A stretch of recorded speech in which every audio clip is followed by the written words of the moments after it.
Hey everybody, it's Liz, and I want to talk to you about goals today. Yes, you see some of my blonde is showing on my hair's in process right now. Um, so I wanted to talk about goals because, and I wanted to offer you guys a kind of an example of some of the things I do with clients. Like this is an example of, I have a whole coaching program, and this is kind of some of the slides on Canva that is going to be part of the coaching class. But I wanted to talk to you about goals today because I think when people are trying to manifest, the first thing that needs to happen is you need to figure out a goal. Now, I was talking to a buddy recently who's like, I don't think goals are important because you change them anyway. It doesn't really matter. Your life, just do the next right thing kind of thing. And we always have great conversations, but I had to disagree with him. What I didn't end up managing to say was the reason you have goals is because then you eventually, your subconscious mind receives those goals and goes out to the superconscious mind and brings you your goal. So I wanted to simply start this and talk about goals, how to set them, how to think about them, and let's just get going. But anyway, goals are, I find, super important because it's kind of like if you want to take a steamship back in the day to Greenland, you'd have to set the coordinates to Greenland or you wouldn't get there. You'll end up anywhere.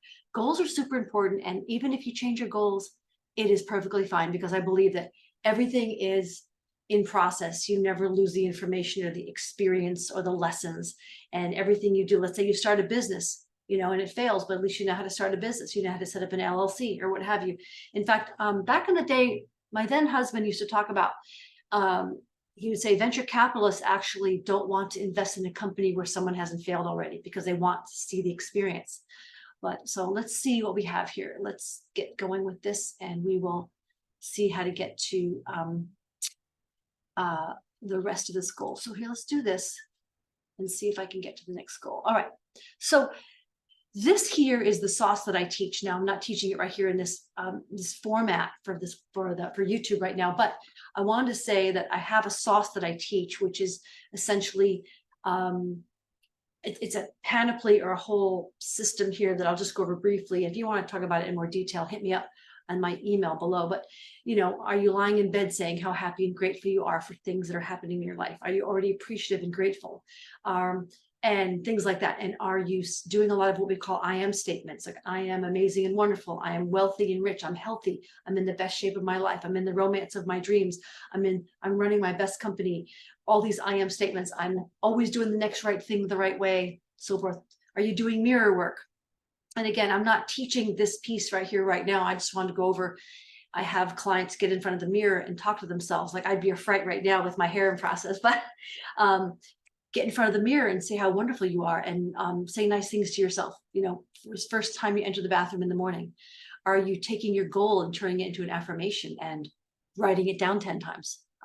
I have clients read a few little essays that are very helpful in terms of changing their self-concept, changing their mindset to know that they're have incalculable power to do whatever they need to do. And they have a force within them that can accomplish anything, that they have this invincible divine DNA and so forth.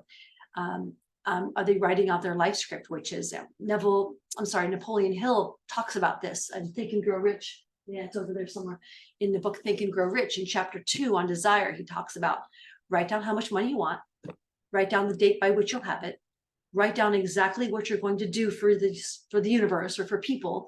There's a law of compensation that you get compensation given what you offer the world, right? You probably can get stuff for free or win the lottery, but the law of compensation says the more you serve or the more value you provide, the more money you make. So you write down, according to Napoleon Hill, exactly what you're going to do for this money. And then every day you read it to yourself, you write it out, and you do the things that are inspired action. You do the things you feel led or guided to do, which I call inspired action. That's an example. So I have clients write out a life script. You want to have the best business, you want to be in the best relationship, you want to run the best home, you want to have a stable of cars, you want to have the finest family, the finest relationship, whatever. You write out that life script every day. Are you recording these things? I have clients record their affirmations and stuff into a phone or a recording device and listen to it throughout the day, first thing in the morning, in the evening, stuff like that. And I have them craft 3 to 6 goal achieving activities and do them every day. You're starting a business. Are you getting a email list? Are you setting up an LLC? Are you putting out content on social media? Are you doing this? Are you getting the insurance that you need or whatever? Are you finding the brick and mortar building? Are you having the tech at home to do online stuff? Whatever your goal activities are that are, the money-making activities or the activities toward your goals. Let's say you want a beautiful home in Durango, Colorado. Are you, searching on Zillow? Are you looking at mortgages and interest rates? And are you doing the research, stuff like that? And then if you're training with me, I would tell you to have, watch these videos 4 or 5 times. Okay. And here I want to get to some of the meat. That's all stuff that I went over that I go over in great detail over an hour with clients. All that stuff, that's the process to begin with. But I want to talk to you right now about the paradigm in terms of, and how it relates to goals. The paradigm is what my mentor called the subconscious mind and all your subconscious programming. Paradigm is a shorter word than saying subconscious programming. The paradigm is basically a program that's running you. It's all your belief systems, your limiting beliefs, your programs, your trauma, your triggers, your complaints, your stories, your regrets, your gripes, your perceptions, your, again, belief systems. And but this paradigm, this stuff is basically the ill-serving parts, the stuff that keeps you small, the stuff that makes you sabotage your weight stuff or your fitness stuff or your relationship stuff, the stuff that keeps you avoidant from achieving your goals. The paradigm is a mental program that has almost exclusive control over all your habitual behavior. And by the way, your subconscious or your paradigm runs about 97% of you or so. It runs more of you than anything else. Your conscious mind is a very small part of your day. Actually, most of you is run on your programs, driving a car, playing the guitar, pouring your Cheerios. You can do putting on your uniform, putting on your clothes. Most of it's done subconsciously. You already have the muscle memory and so forth. It's scary to change. The paradigm kind of gets freaked out. It's like your human animal. The paradigm gets scared when you go to change and set a big goal for yourselves because it wants to exist in that, what it knows. It thinks it's keeping you safe by keeping you small, when in fact it's actually just keeping you small. But it's it can kind of give you royal battle when you begin to change. Like, let's say I have a story. So when I was 16 years old, I'd be walking with my high school friends and I would see the moms strolling babies down the road, and I would see that they were, as I would say, no longer high school cute. And I'd say to my friends, I want to be a pretty mom. I remember saying that. I want to be a pretty mom. And so sure enough, I had my babies. I gave birth twice and I put on a lot of weight. And I couldn't exercise because of my health issues during pregnancy. I wasn't allowed to exercise. I was basically on the couch, bed rest. And I put on a lot of weight. And then after the babies were born, I knew it was too scary. I knew I was too lazy and avoidant and tired and grumpy to actually get up and exercise once the baby was down for a nap. So I knew I had to scare myself straight. And actually, I signed up for a fitness competition. I paid the $100. This is back in the 90s. Paid the $100, and back in the day, you had to do an 8x10 glossy photograph in a bikini with glossed up, be all tan and stuff. And this is before digital cameras, so I had to go get a photograph done. Things used to be so much more difficult than phones and stuff we have now. And after paying that money and paying for the photograph and getting accepted into the competition, it was, after I'd paid for it, I had to do the workout. I would cry. It was really challenging, but my paradigm was fighting me every minute. Like, you don't want to get up. You don't have to do the push-ups today. You don't have to do it. You don't have to do what you want. You just take care of yourself. Have a glass of wine. The baby's asleep. You can just watch TV. I was watching, NCIS, but I don't remember what was big in the 90s. Or maybe watching who was the guy? The CNN was big, and it was like that big murder trial. I can't think of his name right. The football player. It's like the biggest thing in 1992, 1993. But who's the player? I can't remember his name. But I'm so silly right now. But I've been watching this big murder trial, on CNN or something like that. Just do that instead of working out. But that paradigm was battling me at every moment. And I would work out and cry, and I'd work out while my little son was climbing all over me and doing my sit-ups and push-ups and just cry. And that paradigm was kicking my butt. And I didn't have all the tools to battle it. The thing that scared me was actually paying for the competition. So that's how I did it, but it was super challenging. But the paradigm puts up a royal battle. So when you set a goal, the paradigm kicks in and begins to fight you. And so the work I do with clients is help you begin to battle that and undo undo the parts of the paradigm that are not serving you. So we just begin to undo it. We write down things that are blocking you. Sometimes you know what it is, sometimes you don't. But in any case, this is what we do. So I also talk about a big goal. I talk about a big goal, which is, bigger than maybe you've ever thought you've ever had. We talk about a big goal. So let's talk about the fitness thing again. This example that's on my mind. Let's say you've released 10 pounds in the past, and now you've put on some weight and you want to release another 10 pounds. Or like, you know what, actually, I'm going to go to my daughter's wedding right now. I want to actually lose 20 pounds. Well, I would say that's not quite a big enough goal, because it's not really huge enough. If you know how to release 10, you probably know what to do to release 20. And it's something that you know you can do in your own power. And I would say it's not big enough. That's why back in the day, I knew just do a fitness competition, because that's what you're going to have to do. You're going to have to just freak yourself out and just go whole hog, go full in. And I'll also say that manifesting a big goal is a lot like, I don't know, it's a beautiful art. It's a beautiful creative art, because you have to find the balance. And it's challenging for those who've never manifested things before or done any of this kind of work before, because it's scary. It's like, well, wait, I'm supposed to really desire someone, but I'm something, or some event, or something, a person, or a home, or a job, or a career, or a certain level of health, but I'm not supposed to be over attached to it. Like, you can desire something, but you don't have to have it. It's this balance of knowing you have it. But let's say you want to have a career where you earn $100,000 a month, right? It doesn't mean knowing you have it doesn't necessarily mean you go put that money on a credit card because you're pretending that you have that. It's like understanding that when you desire something and you have a vision and you have a goal, it actually goes into your subconscious, which goes out to the superconscious mind. It goes out to God or source or spirit, the universe, the force, whatever you want to call it. And it actually is created. It's created. It becomes invisible. It's actually created in your field or in your energy field. It's there in the astral, if you will. It's been created. And who's to say that source or God hasn't created it for you, or is helping you manifest it because it's what it desires for you? Who knows that, people talk about trying to manifest a specific person. I don't push that so much in my own work, but let's say you want to manifest a specific person. Who's to say that person's not manifesting you, or something like that? So who's to say which way it goes, or maybe it goes both ways. But anyway, it's this knowing that, this understanding that your five senses are going to be the last to see your goal.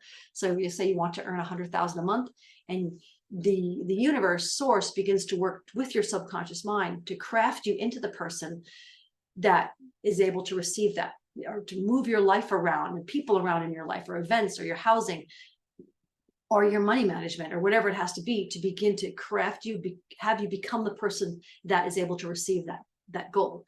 And it's understanding that, Neville Goddard would say that creation is finished. So if you have an idea for a goal, it's there for you. It's just not in the physical yet. You can't see it, touch it, hear it, taste it, smell it, but it's there. It's just in your mind at the moment. But your mind is just as powerful, to create stuff. And that's where it begins. All right. And I also talk about something called stretch goals. Like I said before, most people don't set a large enough goal. So here's the thing: when you set a really big goal, the how is not up to you. The how is none of your business. It's your job is to have the goal, do your mindset work, which is basically undoing the stuff that limits you, right? And then doing the stuff, filling it with some good stuff. And then let me turn off my phone. And then fixing it and putting some stuff in that serves you. And then doing the daily stuff you need to know you do. You got to bring home a gallon of milk for the wife. You got to pay that bill. You got to fix the gutters out back. You got to do this. You got to do that. But then understand that as you get inspired action, as you get ideas, you'll begin to live in flow. And that's where, like, when I coach people, I just say, like, the how is not up to you. You have your goal. You follow inspired action. You set yourself goals, and you set yourself big goals, mini goals. Underneath the big goal, I call them, sub sprints or whatever like that, or whatever. You have that big goal, but let's say you want to make 100,000 a month, but you go, you know what? I'm going to get $10,000 worth of clients this week. I'm going to prospect these 5 people, blah, blah, blah. You do whatever you want to do. And you set the sub goals underneath your big goal. But that stretch goal is super important, because what happens is you really begin to prove to yourself that, that the universe is on your side, or that your subconscious is out there working on your behalf, because you have no idea how you're going to be that millionaire, or make that 10,000 a month, or that 100,000 a month, or have that great relationship, or your great homes, your great vehicles, or whatever that you're wanting, you know. And the other question I get a lot is, well, how do you know, how do you find what you want to do? And this can be very intuitive, but it does help people somewhat, because people can get stuck, because sometimes people don't even feel they deserve or can have or are allowed to do what they want to do. Like, well, if I didn't have to make money, I would just take care of little kitty cats all day, or something like that. But it's an interesting cycle, because we think of the subconscious mind, you know, that paradigm I just showed you, that represents the paradigm slide, it represents the subconscious mind. That we also call that the emotional piece of you. We call that the heart-centered area. It's your fourth chakra. It's your heart already knows, your subconscious mind already, you came to this planet already having loves and desires. So often you're getting hints of this stuff already. So let's say for me, for example, when I grew up, when I was 5 years old, I loved animals. I loved kitty cats, puppy dogs, horses, like many people, but I did too. And I could have taken that desire, right? I did actually early on, for much of my life, I was involved with animals and had a job. I was a biologist. I was a biological research scientist. And I love human people too. So I raised dogs, I raised kids, helped soldiers out. And but then what you do is you take your conscious mind, your logical mind, your ego mind, and you actually think, well, what do I want to do with animals? Do I want to start animal shelters? Do I want to become a veterinarian? Do I want to become a vet tech? Do I want to train dogs and compete? I did that. Do I want to compete with horses in dressage, or cross country, or stadium jumping, or fox hunting? How do I want to do this? How does it manifest? So then when your conscious mind decides what it is you want, then you begin to refeed it to your subconscious mind, and your subconscious mind goes, oh, that's what he wants. That's what she wants. And then it goes out and finds you inspired actions, or the right people, or the right synchronicities. So here's an example. You can ask yourself, what is it that you love to do? What would you do for free if you didn't have to make any money? Is it woodworking in the garage? Is it helping people be fit? Maybe you have some intuitive, maybe you meditate, or when you wake up in the morning, you just always wish, man, if I didn't have to make money, I would do this all day long. Like making videos for you guys, I love it. It's so super fun for me, even if I have crazy hair, right? Maybe you have dreams. Maybe you have dreams about what you want, or what you're wanting, and you have pictures and images in your mind. Maybe there's always synchronicity around animals, or around a cooking show that you do. You just love cooking, or you love organizing, right? You can also ask yourself, what are you curious about? And you could do these Google searches and find out what it is you like. Like I remember long before hippotherapy, you know, where you put kids who are disadvantaged, or kids who were mentally handicapped, on horses for therapy. I remember way before that, way before Google, people were like, how do I want to help children who are disadvantaged somehow. And I love horses. So I remember Martha Beck, when I trained with her, she said, you would just put in horses and handicapped children, and you'd come up with all this stuff in research. Oh, I can do this kind of thing. I have a stable of horses. I can invite handicapped kids over for a summer camp, and put them on horses and lead them around, or put them on a lunge line, something like that. You can ask yourself how you played when you were 5 years old. What did you love to do? For me, I played with plastic horses. That's why I have them behind me. And always loved horses, but now I just keep models of them. You can do some library learning and see find out what you're curious about. Like you said, you can ask yourself, what would you do for free? What did you do when you were 5 years old? How did you play? And then also meditation can be super important, where you just sit in meditation. There's a bazillion ways to meditate, but you can, however it is you want to do it, sit quietly and just ask yourself what your purpose is. You'll find it. And I help coach people that and find that out as well. And like I mentioned before, it's super important to see your world from your goal achieved. Again, it doesn't mean you go out and spend the $100,000 on a credit card. It just means, you only allow in your world like belief systems that are moving you toward your goal. We call it in psychology a double bind, when you might affirm all day long, or in the morning when you're doing your morning process. I make $100,000 a month and I love it. I earn $100,000 a month and I love it. But later on in the day, you find yourself like, oh my gosh, I have no money. I don't have enough money. I don't want to tip her very much because I don't have any money today. Oh my gosh, how am I going to pay my bills? I'm never successful. That's a double bind. And your subconscious will go, well, what does she want? You know, she wants to feel poor, or she wants to feel rich. So it's about changing your mindset and only thinking from your goal, from the end state. And again, this can be challenging because people don't always understand what this means. And I didn't always either. But where you just always turning it around, always catching yourself, always catching yourself, like, no, I'm the person that's able to make $100,000 a month if I wish, right? And or I'm the person that, let's say I'm not in that gorgeous relationship yet, but I can leave space in the bed. I could put a nightstand on the other side of the bed. I could keep some closet space clear. I can leave space in the garage clear. I can, you know, even I've had clients even make their future spouse or future partner a cup of coffee, you know, planning to bring coffee to their partner in bed someday when that partner arrives. But, you know, you begin to craft your world as if. All right. And so again, it can be challenging. And part of the success to do this is not believing your five senses. You don't look at your reality. You don't look at your bank account or the empty side of the bed and you go, oh my God. Ah. You go, nope, she's coming. The money's coming. And you just go, it's coming. It's in my mind. It has to come. So it can be challenging, which is why having a mentor or coach is super useful.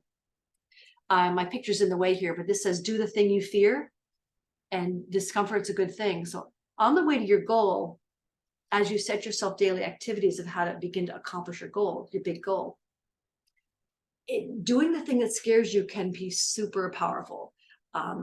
Like, I know for me right now, I'm not scared to do this. It's the hassle of the planning of it. Again, it's easy and fun. It should be easy and fun instead of thinking it's a hassle, but I probably should begin preparing more webinars, more 3-day retreats and things like that. Instead of, you know, being on a computer and putting out fun content for you guys. And what is it that you're fearing? Is it starting a YouTube channel? Is it social media? Is it trying to get a loan for a business? Actually getting out and talking to a real estate agent to find properties for a business or for a home? Doing the thing you fear gives you that confidence and the discipline. It's like an emotional boot camp to give you that strength. So what you're afraid of is probably a really good guide to what you have to overcome. Discomfort's actually a really good thing. And I do try to do this myself. And I tell my clients to do something a little scary every day. Do you have a scary prospect you're about to call, but the conversation might be difficult? Do you need to repair a relationship that might be difficult? You know, something like that. So part of this goal achieving process is doing some things that scare you. I try to do that once a year. For me, coming back from deployment and starting my own company and my own business is scary. And the other part of goal achieving is that I'll tell clients that it's your job to feel good all the time. It's your job to feel good all the time. So you take the negatives, the worries, the anxieties, the concerns, and begin to turn that around. You achieve your goals when you're happy and content and cheerful and joyous. And then the universe, source, God just goes, oh yes. And you just like it's a delicious upward spiral when you begin to feel good. No one's responsible for your bad feelings and your unhappiness. You are in charge of your response to everyone's behavior and all the events in your life. You get to choose your response. Again, this is a whole body of knowledge. And again, I work on this with clients, but getting to that space of feeling good or choosing cheerful all the time. People aren't always aware that they can. They think, oh my gosh, you make me so mad. I'm so upset. I'm so angry. You know, I've been very angry at, you know, my US government and the Army for the orders that it sends down the soldiers that I had to help them, you know, where I had to help them stay on mission. And sometimes the orders were really dumb or we felt they were really stupid. And, you know, I just had to get through and go, you know what, here we are. We've all signed up to be in the military. Here we go. I'm going to help us all achieve this mission, you know, and it's your responsibility to feel good all the time. Or if you have your moments of unhappiness, or sadness, or anger, it's super important to get yourself back to that really good state. Move up that emotional scale as soon as possible. All right. And again, to achieve that goal, that the morning routine that I give to clients, and, you know, if you're not coaching with me, you can find your own things. You can write out your affirmations. You can do mirror work. There's a bazillion creators online that talk about all these different manifesting, law of attraction tips and hints. And I have many here on this channel, but the repetition of the affirmation, the repetitions of the mirror work, the repetition of imagining the end, the repetition of your meditation, the repetition of your mental movies that you play. Like, let's say you want that beautiful house, say in Durango, Colorado. Don't ask me why Durango, Colorado. I've been intrigued by Durango, Colorado. And you actually, you can want it like a mental movie that you can repeat every day. For example, as you imagine yourself, what the house looks like, you're on the porch, you're sitting with your person or your people, and you're imagining telling somebody like, hey mom, I'm so happy that I've got the house of my dreams. Or you imagine your best friend or your parent or your partner saying, oh my gosh, honey, this is so great. Or, oh my gosh, girl, this is so great that you finally got the house of your dreams. It's so marvelous. So you can create these mental movies for yourself. And like I said, it's in your job to, if you choose to accept this kind of goal setting for yourself and goal achievement, to be in a good mood as much as possible and to also focus on what you want all day long. Again, we want to avoid that double bind where, you know, I really want the beautiful home or the beautiful this and the beautiful that, the beautiful girl, the beautiful guy. And you're like, oh my gosh, I'm so ugly, I'll never find it. You don't want to do the double bind, which is why we do the mindset work, where you begin to undo that stuff that's in the paradigm. All right.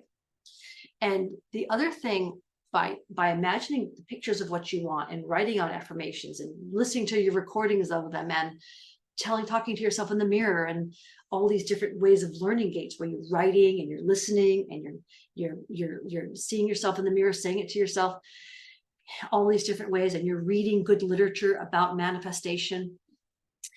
That goes out to the subconscious, and the subconscious begins to bring action. And I call it inspired action, where you just get this idea. Like I have a book I want to publish, and I just have it. I wrote it over a year ago. It's been 14 months, and I just wasn't sure where to publish it, what to do, and I'm just feeling a little stuck. And then maybe about a month ago, it's been a while, I woke up with this thing dropped in my mind: publish it as a digital product on your website. Like, boom. And I just saw the picture in my mind, like, that's what I'm going to do. Right. And so boom, it happened. And now I know, but I was seeking that answer for quite a while. Like, what do I do with this product? It's not edited well. I have to fix it up and format it better. Well, it's edited, but not formatted, blah, blah, blah. But you begin to get these answers, and it's that imagination that brings you these inspired action ideas that you can write down. And if you can't act on them right away, you get to them when you can. So, and like I was saying before, it's this cycle where your heart or your subconscious mind already knows what it loves to do. Now, how you want to manifest it in this 3D reality that we live in is up to you. And your conscious mind gets to decide how you want to act this out. Like I said before with the animals, do I want to open animal shelters? Do I want to train dogs? Do I want to breed dogs? Do I want to ride horses? Do I want to do horse therapy, hippotherapy, I think it's called? What do I want to do? How do I want to manifest this love for animals?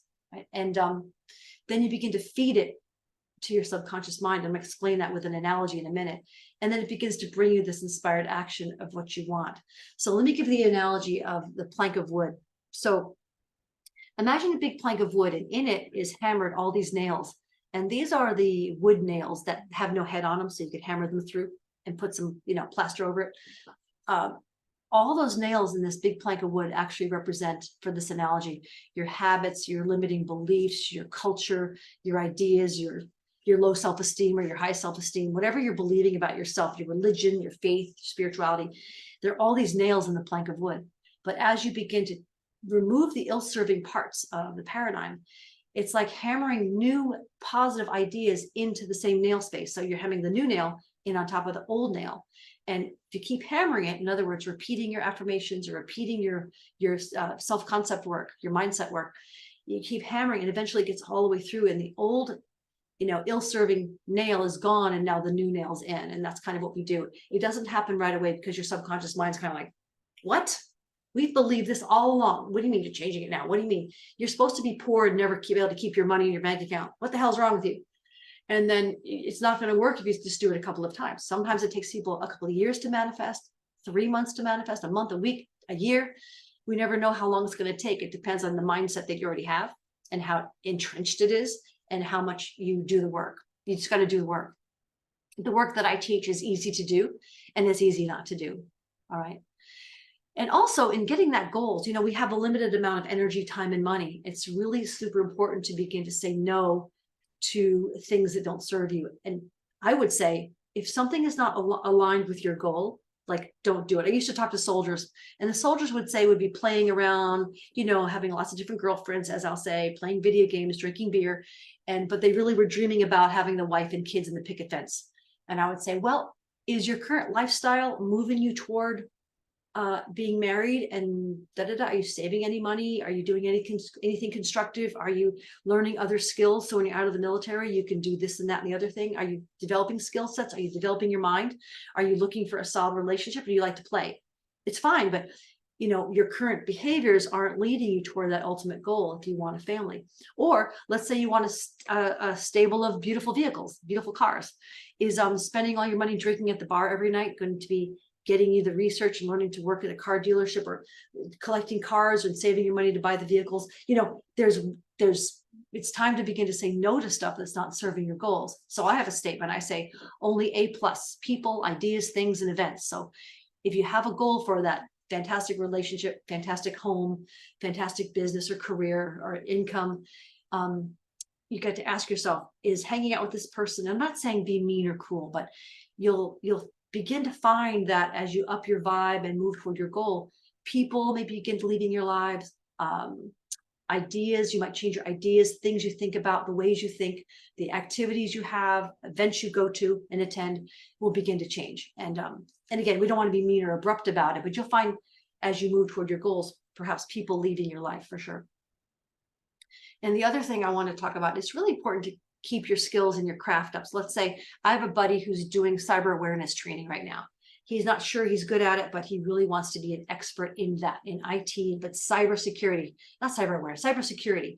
And so he's getting smart. Not only is he in that cybersecurity training that you can get, but he's reading every book and learning and attending conferences and just trying to get as smart about cybersecurity as he can, because this is new. And this is the thing right now.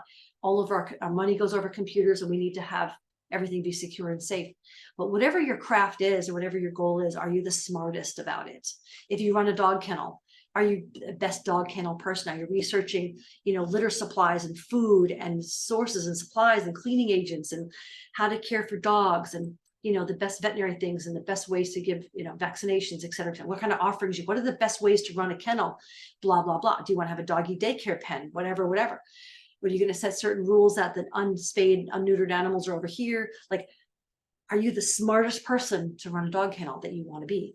That kind of thing. So super, Malcolm Gladwell talks about being a master when you have 10,000 hours of training in something. And myself as well, I'm always reading about psychology, mindset work, fitness, health. I like it. I love it. Can't get enough of it. So it's really good to continue your education in that. And also, goal setting is not just, I'm going to do it for 10 days. I'm going to get what I want. I'm going to get the person, the job, the career, the health, the fitness, the business. It's going to take some courage and grit, because there's going to be some ups and downs, and it's just going to take some discipline and some will, and just, it's a serious discipline boot camp to get up every day, do your process, do what you say you're going to do. Like, I have a lot of many clients who want to do online businesses of varying sorts.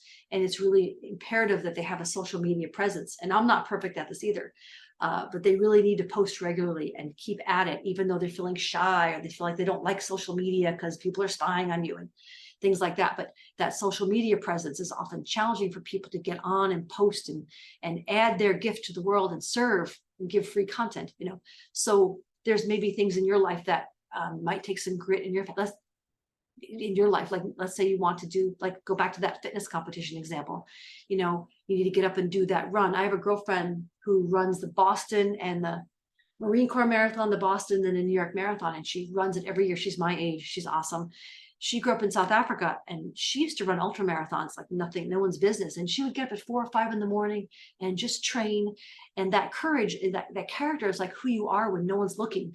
Her job, her boss, no one cared that she was up at 4 or 5 in the morning in the dark, in Boston, in the cold, in 5 degrees, and doing training runs, And then the next thing you know, you see her running the Boston, and, everyone's like, yeah, you're so amazing. But it's that daily work. Okay, and this is my last slide. Robin Sharma has a book called The 5 a.m. Club, which is super great. He has a bunch of others. He's a great coach. And he has a line that says, change is hard in the beginning, messy in the middle, and glorious at the end. And I wrote this, I don't know if you can see it, but this red line actually represents this, like, your success doesn't just go just like this. It's like, you find yourself starting your goal, and then, like I said, people might leave your life. You might say, this friendship's not so great for me, or something. they may decide your friendship's not so great for them and they leave you. Or then you kind of do this, you go, you know what, my computer system is, I need to really update my tech. Or, you know, for me, I decided to close down a YouTube channel and craft this other one over here on Shiny Side Up. And I lost a lot of folks. It sucked, but it was like, I just wanted to move from do tarot reads about the news to doing this kind of work, which felt better for me personally. So I took a dip in my clients and my stuff.